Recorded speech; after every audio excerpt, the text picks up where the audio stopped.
گانتافتینگ صنعت جدید فرش بافی توی دنیاست که یک شغل خانگی مدرن به حساب میره. اگه دنبال یک شغل پردرآمد با سرمایه اولیه کم هستین، میتونین این شغل رو انتخاب کنین. کل تجهیزاتی که برای شروع کار نیاز دارین 20 میلیون تومان هم نمیشه.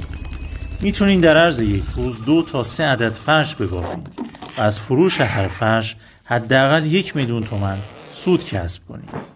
اگه نیروی کمکی هم داشته باشین، میتونین روزانه تعداد فرش بیشتری رو ببافین و به درآمدهای بالای 100 میلیون تومان، 200 میلیون تومان و حتی 500 میلیون تومان به راحتی برسین.